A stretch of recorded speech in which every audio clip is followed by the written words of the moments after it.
Well, Megan, thank you so much for taking the time out to talk to me. We're so close to the Women Who Build Summit for 2023. And I'm really looking forward to talking about your panel, which is Robots, AI, and Blockchain, where technology is taking us. And just before we get going and just talking so that everybody can learn a little bit more about you and a little bit more about where you are in this conversation, could you introduce yourself and tell us something interesting about yourself? Yeah, absolutely. My name is Megan Berry, and I work for Hilti North America. I am currently in the DCC role, which is our digital construction consultant role. So my job is really to go out and partner with all the trades, GCs, MEP, concrete, all non-structural and structural customers, and integrate digital technologies into their workflow that can help them be more productive, safer, and then just all around more accurate. So that's really my role now. I've been with Hilti almost 4 years. It's been really cool to see how the industry has changed year over year. Absolutely since COVID, but every year I feel like we have taken a step forward and with our advancements, but also taken a step back with having people available to do the work. So my role now really helps people that could be shorthanded still be competitive and aggressive and win jobs because they're laying out digitally and they're accurate and they're eliminating their rework. So all in all, it's been exciting to be here at Hilti and kind of see where our industry is going, and then just as a whole where construction's headed. I'm just excited to be a part of it. And one interesting thing about me is I am an identical twin. We're both in construction. She works for a construction management company, Seaman B, out of Danvers, Mass. And I've been with Hilti. So it's been really fun to kind of throw ideas like, hey, what do you guys do for this? How do you guys do that? And then, not making them be a customer of Hilti, but also kind of understand how a construction manager works and runs their projects. So her and I, we're very close. We talk all the time. But I think that's always an interesting fact I share with people because we're super close. Went to college together. We live 15 minutes apart, so it's a pretty cool thing to be an identical twin. So I was doing a little bit of homework on you before we started to talk, and you've had an interesting kind of trajectory in your career. So basketball coach, sales at in the beverage industry. So we've got PepsiCo, Horizon, moved into is it Cintas or Chintas? Cintas. Cintas. Oh, see, okay, that's what I get for coming from San Diego and now living in Florida. I want to say it with a bit of a Spanish flair. And now you're in construction with Hilti, and actually you started in a vastly different role at Hilti, and now you're in this digital construction consultancy role. How'd that happen? Yeah, so I've always been in sales, and I contribute that a lot to being an athlete. I grew up an athlete. I played college basketball at UMass Lowell.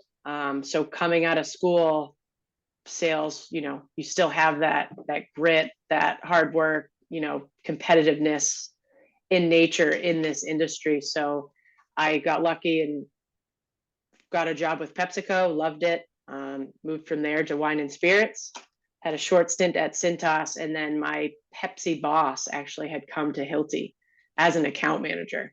I reconnected with him, and I was familiar with construction. My father's a project manager. My sister's in it. My brother is in the sprinkler side. So I've always been used to getting dirty and wanting to understand how things got built. So I was like, oh, he loves it. So I had an interview, and since then, it's been awesome. I've loved my transition here. I wasn't an account manager, so I was focused on the general contractor side.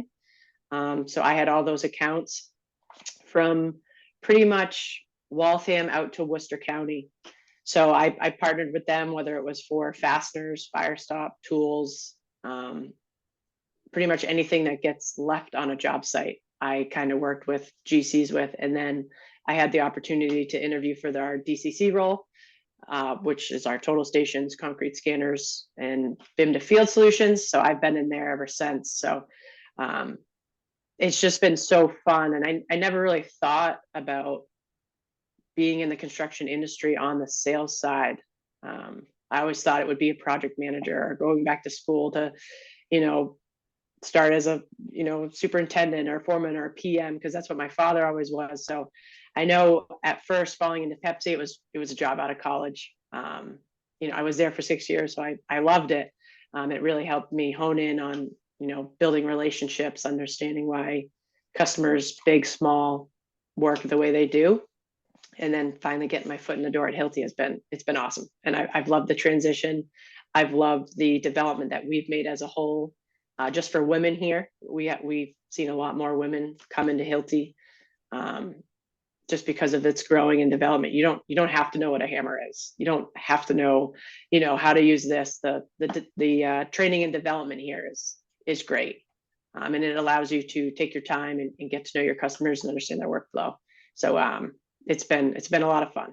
So Well, I appreciate you've hit on many points that are near and dear to my heart. And one of them is that, you know, to the out of the industry person, the idea that construction is what you see on the street with the road torn up or the building being built or, you know, whatever it is, that ditch being dug. I don't think people quite realize that the construction industry is massive. It takes every kind of skill set on the planet to make the construction industry what it is. It's not just one part, and it's not just the part that we see in real life. There's so much that goes on before that and during it and after it that the public just never sees. 100%. And my eyes have been opened up to that more being in this role because of the software side. And I now meet engineers, BIM, VDC departments, and so many people think it's just boots on the ground, tightening the, you know, putting the anchors in, spraying the fire stop, drilling this hole. But you could be so high up in the workflow at the office and you're still part of what's getting built on the ground. And I think that's becoming more apparent too, just with the increase in digital technologies and a lot of what we're going to discuss. That's going to bring awareness, hopefully, to a lot of people that they can come into this industry and have a different opinion, have a different way of doing things, and it really contributes to how a project gets done. So. Megan, I'm really interested in this robotic side of the what your panel is talking about. What do you see as far as, you know, the robotics getting more and more use in construction sites? And, you know, people often think of robotics as C3PO or R2D2, and that's not necessarily at all what we're talking about when we're talking about robotics. Even a drone is a robot, but that's still not 100% what we're talking about. So can you kind of give an idea of what is it about robotics that is so exciting to the construction industry? Yeah, absolutely. You know, one of my focuses is digital technology, so it's total stations robotics. Those have been around for many years. They've gotten more advanced. The software's gotten better, but Hilti is a huge disruptor in the innovative space. We do a lot of R&D.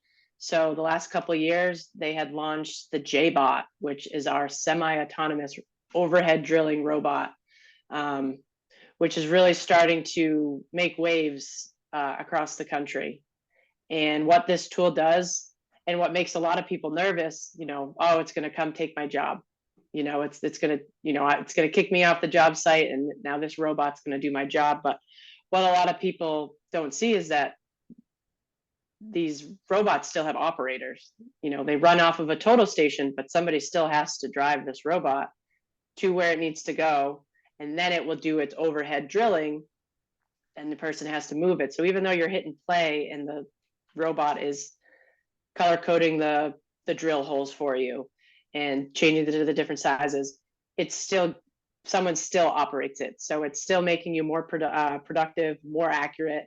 And the biggest thing with these robots, instead of having, you know, a male or female on the job site drilling thousands of holes, this tool is going to give work just as hard on its first hole as its last hole, where the accuracy of a human, you know, the first few holes might be dead on, right where you need them to be. But as you go down and you're hitting, you know, 50, 60, 100 holes, you actually might be off a little bit. You might not have had the drill bit straight as you could when you were drilling, and you might have hit in rebar. So it's exciting to be in this and on this side, but also to educate people as well that it's still not coming for your job. It's just going to make your job easier, safer, and keep you on the job site. I mean, we've have studies of people getting hurt and having to leave, and we already have a very low number of the workforce out there. There's a big gap, or there's people that just build, you know, GCs can't get people to work. So if we can help make people stay on time with these machines and robots, it all in all just continues to make people competitive and continue to for them to finish the jobs on time, which is our biggest partnership with the JBot and our total stations.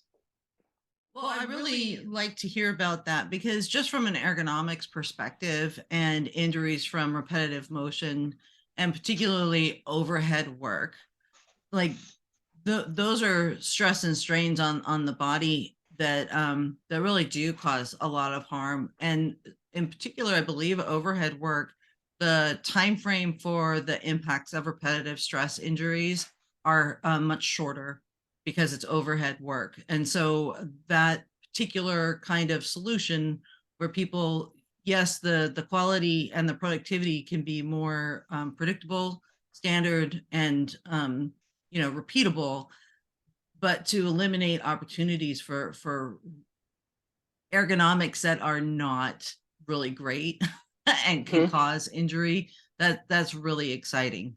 That's really exciting. So I'm happy to hear about that.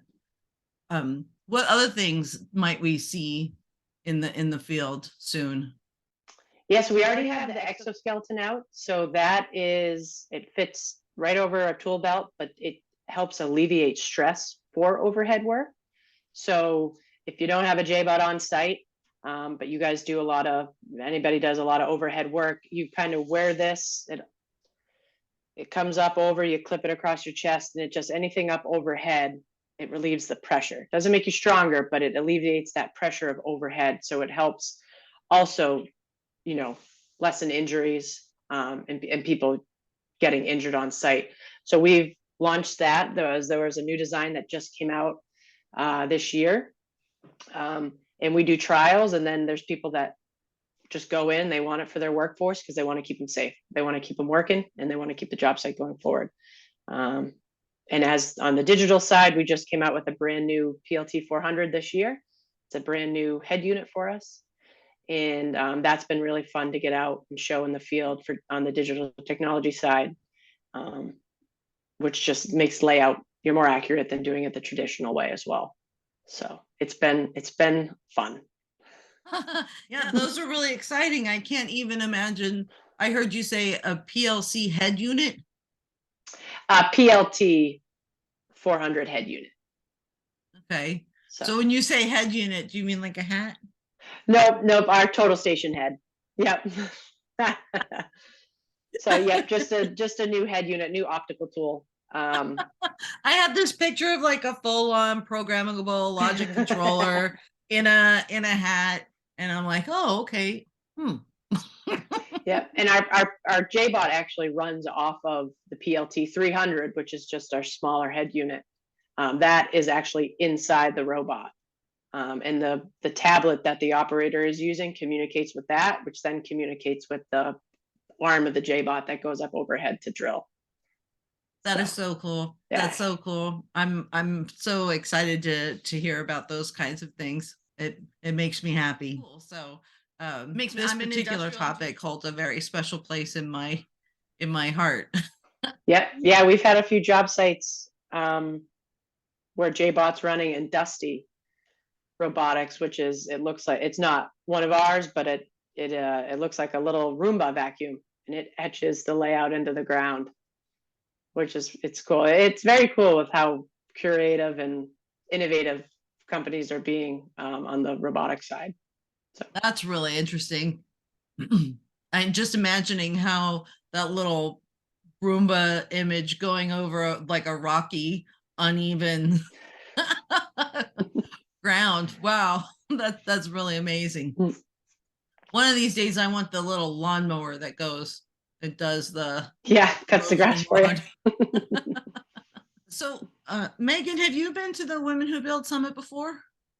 I am not. And so I'm really excited to just go this year, meet all the women speaking, kind of broaden my network and my experience, and kind of learn from everybody. Because just reading up on everybody, it's a great group of people, and we all are intertwined in a way. So it will be really cool to kind of see areas of that I haven't quite grasped yet, and then use those to tie into kind of what I do for Hilti, and what I go out into the field to work with our customers for. So Well, and I think that you're going to get so many questions from people who are interested in this at all levels of construction and at all tenures of industry experience, that these are, and I hope they stump you. I hope you cannot answer all of the questions, because those are things that, you know, that people are really interested in, and maybe Hilti hasn't quite gotten to specifically addressing those questions. I mean, this could be almost like a little bit of a focus group to be like, hey, this is what the industry wants to know, and how are we communicating that? Because you have basically a cross section of the entire AEC industry in one room. yep. And that's, I think, I know for Hilti, I know that's how we ask a lot of questions too, and what people want to see in the field. I know our R&D team, and just some of our senior people that are in the field, they ask, what would you like this tool to do? I mean, and even our new PLT 400, some of the capabilities have come from people using our older tools or software and saying, it would be great if you could do this. It'd be great if it could do that. So that's where I'm excited to just listen to other people, and I'm sure I'll get stumped on some of the stuff. But that's what's so great about Hilti as well. There's always people I can go back and get the answers for. What are the kinds of questions that you typically get from your customers? Other than price, a lot of it is, how long does it take to understand this software? We get people that lay out traditionally, so they're using chalk, tape, string lines. We convert from competitor users, so it's just a different interface. So it's a different tablet and software that they're working on. And then we just have people where they might have a tool, and the person that used to know how to use it isn't there anymore. He retired or left the company. So it's having people that want to use digital technology but just don't have anybody to train. So those are a lot of the questions I get asked. We pride ourselves in our training platform, in our services, so in our support, which helps a lot of the customers that we partner with. We're available. We go out into the field and train. We hop on team calls similar to Zoom. And then we have a ton of training tutorials online that actually emulate what they need to do. So that's probably my biggest question, is how long does it take to get up to speed to lay out with this technology? Gotcha. So you didn't grow, your family, because of your family, you did grow up in construction, but you didn't plan on being in construction at the beginning. What is it about the industry that is exciting for you? For me, it's definitely the challenge. Like every day there's a new opportunity or there's a new challenge. Whether it's a customer calling me, telling me they're running into, a specific application issue on site and walking them through how to correct it, or going out into a training and, what we have on our tablet on the drawing doesn't match what's physically in the field. And that happens all the time, whether you're using digital technology or not. Um, and having that audible and knowing, okay, we have a bust in this project. We need to figure out where are we going to move it? Are we going to split it? Are we going to push it maybe towards the back? So for me, it's just exciting because it's changing year after year. The challenges are always there, and I'm just excited. I learn something new every day, whether it's from Hilti or from my customers, and no one day is the same. So for me, it's really nice to partner with my customers across all departments and just keeping them more productive and competitive in a day where it's hard to find the workers to be out in the field for them. So One thing that I've been very interested in lately is figuring out how to help people develop acumen from an earlier part of their career rather than waiting until later. And so what do you think? Well, I guess it would be only fair to kind of get some shared working definitions of the term. So acumen is sometimes a tough word to define, right? It seems to be like this mysterious word that people throw around to sound smart.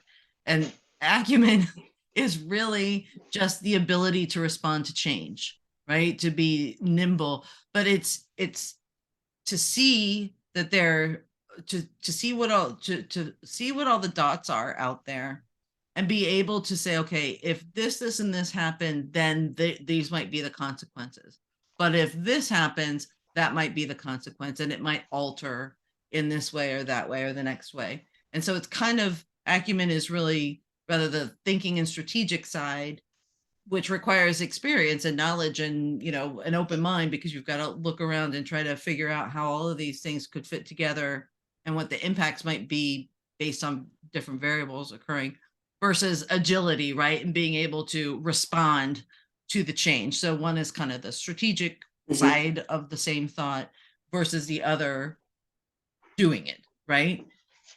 So I think that developing acumen in this business is really an important thing, because it's so dynamic and there are so many working parts. And with your experience and the way that you've kind of pivoted and rapidly you have pivoted, so what is it, if you were to consider giving advice on developing acumen, what would you say is working or has worked or you're liking the results of doing? yeah, and a lot of my different sales roles, but even being at Hilti, I've had to adapt every year I've been here. I was here for 6 months, and then I 6 or 8 months, and then COVID hit. So from going to a face-to-face interaction with people all the time and partnering with them, it was digital. It was Teams meetings, it was emails, it was phone calls. But we really had to find a way to adapt and still bring value to all our customers in the field, because even though construction shut down for a little bit, jobs still were running and planning. So I actually think it made a lot of myself and my coworkers grow a little bit. We had some growing pains to figure out how we were going to navigate the waters, but the ones of us that adapted and got bought into the way that we needed to adjust our working with our customers really, I think, made me a better consultant at the end of the day, than had it not happened. But there are definitely growing pains for some people that don't want to adapt to change. They're very comfortable with what they're doing. And that can end up hurting you, especially in 2023, in the direction that construction's going. We have to be able to do jobs quicker with less people and still be accurate and make everybody make money, in order to continue to do work for that next job and those next bids. So I think I've definitely seen it. I think one area which has helped me has been being an athlete. I've been through a lot of injuries and difficulties, and you have to learn how to persevere through them. And I've carried that a lot into my workforce, and how I enjoy doing my business with my customers and ultimately being in this field. Um, it's been nice to have those conversations with customers and help them. Some of them that aren't into digital technologies, we don't want it, it's too expensive. We sit down and really get into the dirt with them. You know, how much does it cost for rework? How much does it cost if this has to happen? How much does it cost, you know, if this doesn't show up in time, or if you fall behind with this? And kind of change their way of thinking of, well, if we didn't have to do all those 3 steps and finished 3 weeks early, you know, the tool pays for itself. And now it's just a money machine. Now it's just making them money on each job. So hopefully that answers your question. But to me, I think this year we have to adapt. Next year we're going to have to adapt to something else. And it's just being able to be flexible and know how to still navigate the construction waters and make people still be safe and productive at the same time. Well, I think you did answer my question, and and I think the key lives in adapt and being willing to adapt. And in order to adapt and pivot, you have to be looking at the landscape. Mhm. And I think that if your response is, this is the way it's done, then your mind, that's a clue, a trigger that you're not really looking up. You're kind of looking down. And then you have to question whether or not you are able to adapt. So Mhm. if you're not looking at what's going on, then how can you build acumen? And a lot of acumen is kind of just being aware of what's out there, and it might not be important today, but it might be critical next week. So Yeah. to know where that is. Yeah. So, but you did, well, you did and you didn't, but it lives in adapting. I have had customers like that though. Some people that they've been in the industry for 50 years, they're going to retire in probably in the next 5 or 8 years, and they don't even want to see a demo. They don't want to see the tool. They want their chalk, pencil, and tape. That's how they've always laid out, and that's all they want to do. And we have those tough conversations, and it could allow somebody else to do the layout and this person to go do something else on the field if they do buy into the digital layout. Because what's nice about these tools is your best person doesn't have to be on them. You can change, you can train an apprentice, you can train an intern, and they can do that critical layout for you. And your top dog can go do something that else is more important on a job site, or go to another project and make sure, you know, are running correctly too. So we fight those battles too, but hopefully we can get them to adapt and just change the way they're thinking. If you don't want to use this technology, it will allow you to go do X, Y, and Z instead. Well, and in conversations like this, I often think of the adopter curve, where you have your early adopters, your whatever adopters, and then your late bloomers. Yeah. I think it's Simon Sinek who does it really, really well. And he talks about, these are the people standing in line for hours and hours and hours for the iPhone, the first iPhone. Why? Because they wanted to be first, right? They were driven by the idea that they would be the first ones to have it, that they knew. And then, now we're in this big part of the bell curve where almost everybody has it once you pass that tipping point. And then the example of the never adopters are the ones that still have a rotary phone and won't give it up until the phone lines won't work with a rotary phone anymore, which I think we might be getting close to. I don't even know if you can operate a rotary phone on most lines Yeah, anymore. I don't know if you can. Yeah, I don't either. But that's the same for things like this. And you are going to have early adopters and mid adopters and then late adopters, and that's just the normal way of it. And it does have its market tipping point too. So it's kind of like that's then where grit and perseverance and resilience comes in, because I think that we are going to see more and more solutions like this. because it's an imperative. What do you hope in just the one or two things that people will take away and have in their pocket, carry away from this panel and remember the day after the conference, so that it sparks and inspires thinking later when it's all said and done? What do you want people to not forget after your panel? Productivity and accuracy. I think those two things go hand in hand with what Hilti as a whole does as a company. We're an innovator and a disruptor in the digital space. And I think these two things can really make any company better, stronger, and just win more business and competitive, if they can integrate digital technologies into their workflow.